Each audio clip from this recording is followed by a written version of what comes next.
ಇನ್ನು ಕೊನೆಗೂ ಬಯಲಾಯಿತು Ballari bullet secret. Congress ಕಾರ್ಯಕರ್ತ ರಾಜಶೇಖರ್ಗೆ ಬಿದ್ದಂತಹ ಬುಲೆಟ್ ಯಾರದ್ದು? ಈ ಪ್ರಶ್ನೆಗೆ ಈಗ ಉತ್ತರ ಸಿಗ್ತಾ ಇದೆ. ಭರತ್ ರೆಡ್ಡಿ ಆಪ್ತ ಸತೀಶ್ ರೆಡ್ಡಿ ಗನ್ಮ್ಯಾನ್ ನಿಂದಲೇ ಗುಂಡಿನ ದಾಳಿ ಆಗಿರುವಂತಹ ಸಾಧ್ಯತೆಗಳೇ ಈಗ ಕಂಡು ಬರ್ತಾ ಇದೆ. ಭರತ್ ರೆಡ್ಡಿ ಆಪ್ತ ಸತೀಶ್ ರೆಡ್ಡಿಯ ಇಬ್ಬರು ಗನ್ಮ್ಯಾನ್ಗಳ ವಿಚಾರಣೆಯನ್ನು ನಡೆಸಲಾಗ್ತಾ ಇದೆ. ಗುರುಚರಣ್ ಸಿಂಗ್ ಹಾಗೂ ಗನ್ಮ್ಯಾನ್ ಬಲ್ಜಿತ್ ಸಿಂಗ್ ಇಬ್ಬರನ್ನ ಅರೆಸ್ಟ್ ಮಾಡಿ ಅವರನ್ನ ತೀವ್ರ ವಿಚಾರಣೆಗೆ ಒಳಪಡಿಸ್ತಾ ಇದ್ದಾರೆ. ಗುರುಚರಣ್ ಸಿಂಗ್ ಎಂಬಾತನ ಗನ್ಮ್ಯಾನ್ ಇಂದಲೇ ಅಂದ್ರೆ ಆತನ ಗನ್ನಿಂದಲೇ ಈ ಗುಂಡು ಹಾರಿರುವ ಸಾಧ್ಯತೆ ಇದೆ. ಸತೀಶ್ ರೆಡ್ಡಿ ಗನ್ಮ್ಯಾನ್ ಗುಂಡಿನಿಂದ ಹಾರಿರುವಂತಹ ಗುಂಡಿಗೆ ಕಾರ್ಯಕರ್ತ ಬಲಿಯಾಗಿರೋದು. ಇಬ್ಬರು ಗನ್ಮ್ಯಾನ್ಗಳನ್ನು ಬಂಧಿಸಿ ವಿಚಾರಣೆಯನ್ನು ಪೊಲೀಸರು ತೀವ್ರಗೊಳಿಸ್ತಾ ಇದ್ದಾರೆ. ಜನಾರ್ದನ್ ರೆಡ್ಡಿ ಮನೆ ಮುಂದೆ ಮನ ಬಂದಂತೆ ಇವರು ಫೈರಿಂಗ್ ಮಾಡಿದ್ರು. ಸೊ ಆ ಒಂದು ಕಾರಣದಿಂದಾಗಿ ಅಲ್ಲಿ ಓರ್ವನ ಸಾವಿಗೂ ಕೂಡ ಕಾರಣ ಆಯಿತು ಆ ಘಟನೆ. ಈಗ ಇಬ್ಬರನ್ನು ಕೂಡ ವಶಕ್ಕೆ ಪಡ್ಕೊಂಡು ಅರೆಸ್ಟ್ ಮಾಡಿದ್ದಾರೆ. ವಿಚಾರಣೆಯನ್ನು ತೀವ್ರಗೊಳಿಸ್ತಾ ಇದ್ದಾರೆ.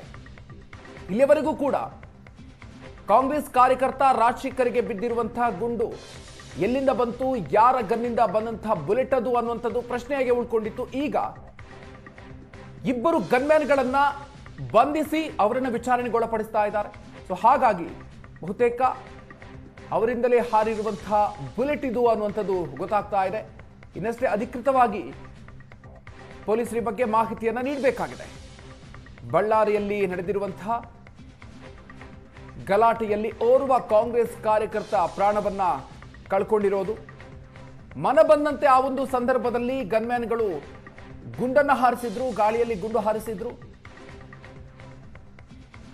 ಜನಾರ್ದನ್ ರೆಡ್ಡಿ ಮನೆಯ ಮುಂದೆ ನಡೆದಂಥ ಗಲಾಟೆಯ ಸಂದರ್ಭದಲ್ಲಿ ಯದ್ವಾ ತದ್ವಾ ಫೈರಿಂಗ್ ಮಾಡಿದ್ರು. ಹಾಗಾಗಿ ಕಾಂಗ್ರೆಸ್ ಕಾರ್ಯಕರ್ತ ಆ ಸಂದರ್ಭದಲ್ಲಿ ಪ್ರಾಣವನ್ನ ಕಳ್ಕೊಂಡಿರೋದು. ಇನ್ನು ಖಾಸಗಿ ಗನ್ಗಳನ್ನ ರಿವಾಲ್ವರ್ ಅನ್ನ ಸೀಸ್ ಮಾಡಿದ್ದಾರೆ. ಈಗ ಯಾವ ಗನ್ನಿಂದ ಫೈರಿಂಗ್ ಆಗಿದೆ ಅನ್ನೋದು ಗೊತ್ತಾಗುತ್ತೆ ಅಂತ ಬೆಂಗಳೂರಿನಲ್ಲಿ ಗೃಹ ಸಚಿವ ಪರಮೇಶ್ವರ್ ಹೇಳಿಕೆ ಕೊಟ್ಟಿದ್ದಾರೆ. ಪೊಲೀಸರಿಂದ ಫೈರಿಂಗ್ ಆಗಿಲ್ಲ ಅನ್ನೋದು ಗೊತ್ತಾಗಿದೆ, ಖಾಸಗಿ ವ್ಯಕ್ತಿಗಳಿಂದ ಫೈರಿಂಗ್ ಆಗಿದೆ ಅಂತ ಹೇಳಿದ್ದಾರೆ. ತನಿಖೆಯ ಬಳಿಕ ಫೈರಿಂಗ್ ಮಾಡಿದ ವ್ಯಕ್ತಿಯ ಮೇಲೆ ಕ್ರಮ ಆಗುತ್ತೆ ಅಂತ ಗೃಹ ಸಚಿವರು ಈ ಪ್ರಕರಣಕ್ಕೆ ಸಂಬಂಧಪಟ್ಟಂತೆ ಹೇಳಿಕೆಯನ್ನು ಕೊಟ್ಟಿದ್ದಾರೆ. ಪೊಲೀಸ್ ಅವರಲ್ಲ ಅನ್ನೋದು ಗೊತ್ತಾಗಿದೆ, ಖಾಸಗಿ ಗನ್ನಿಂದನೇ ಹೋಗಿದೆ ಅಂತ. ಈಗ ನಾನು ನಿನ್ನೆನೂ ಕೂಡ ಹೇಳಿದ್ದೇನೆ, ಅಲ್ಲಿ ಇದ್ದವರು ಗನ್ಗಳನ್ನೆಲ್ಲ ಯಾರು ಪ್ರೈವೇಟ್ ಸೆಕ್ಯೂರಿಟಿ ಆ ರೀತಿ ಯಾರು ಮಾಡ್ಕೊಂಡಿದ್ರು ಅವ್ರದ್ದೆಲ್ಲರದ್ದು ಗನ್ಗಳು, ರಿವಾಲ್ವರ್ಗಳು ಏನೆಲ್ಲ ಫೈರ್ ಆರ್ಮ್ಸ್ ಇತ್ತು ಅದೆಲ್ಲ ಸೀಸ್ ಮಾಡಿದ್ದಾರೆ. ಈಗ ಬೆಲಿಸ್ಟಿಕ್ ಎಕ್ಸ್ಪರ್ಟ್ಸಿಗೆ ಕೊಟ್ಟು ಯಾವ ಗನ್ನಿಂದ ಅದು ಫೈರ್ ಆಗಿದೆ ಅನ್ನೋದು ಗೊತ್ತಾಗುತ್ತೆ. FSLಗೆ ಬುಲೆಟು ಅದೆಲ್ಲ ಕೊಟ್ಟು ಎಕ್ಸಾಮಿನೇಷನ್ ಮಾಡಿಸಿ ಅದರದ್ದೆಲ್ಲ ಡೀಟೇಲ್ಸನ್ನು ಕೊಡಬೇಕು ಅಂತ ಹೇಳಿದ್ದೇನೆ. ಅದನ್ನು ಆ ಪ್ರೊಸೆಸ್ಸು ಮಾಡ್ತಾ ಇದ್ದಾರೆ. ಪೊಲೀಸ್ ಗನ್ಗಳಿಂದ ಅಥವಾ ಪೊಲೀಸ್ ರಿವಾಲ್ವರ್ಸಿಂದ ಯಾವುದು ಫೈರ್ ಆಗಿಲ್ಲ ಅನ್ನೋದು ಆ ಬುಲೆಟ್ನಿಂದ ಗೊತ್ತಾಗಿದೆ ಅಂತೇಳಿ ನಮ್ಮ ADGP ಅವರು ನಿನ್ನೆನೂ ಕೂಡ ನನಗೆ ತಿಳಿಸಿದರು. ನಮ್ಮ ಯಾವುದು ಗನ್ಗಳಿಂದ ಆಗಿಲ್ಲ ಅಂತ. ಸೊ ಅಲ್ಲಿಗೆ ಬೇರೆ ಪ್ರೈವೇಟ್ನವ್ರದ್ದು ಆಗಿದೆ ಅಂತ ಅನಿಸುತ್ತೆ. ಅದನ್ನು ಈಗ ಪರಿಶೀಲನೆ ಮಾಡಿ ಕ್ರಮ ತಗೊಳ್ಳೋದಕ್ಕೆ ಏನು ಬೇಕೋ ಅದು ಮಾಡ್ತೀವಿ. ಸರ್, ಇದು ಎನ್ಕ್ವೈರಿ ಏನಾದರೂ CID ಅಥವಾ SIT ಕೊಡುವಂಥ ಅದು ಯೋಚನೆ ಮಾಡ್ತಾ ಇದ್ದೀವಿ.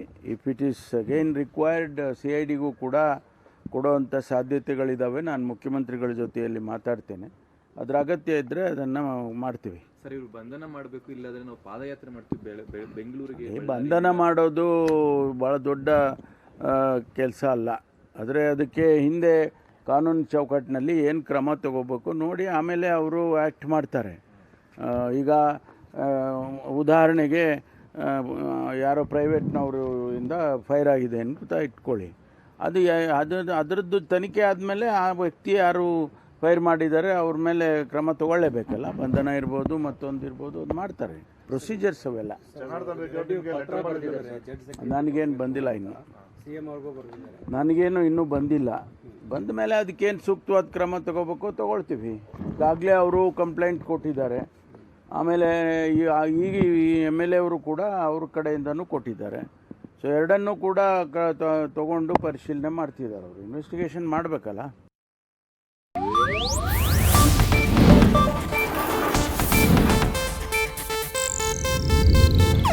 ಇದು ಏಷ್ಯಾನೆಟ್ ನ್ಯೂಸ್ ನೆಟ್ವರ್ಕ್ ಪ್ರಸ್ತುತಿ.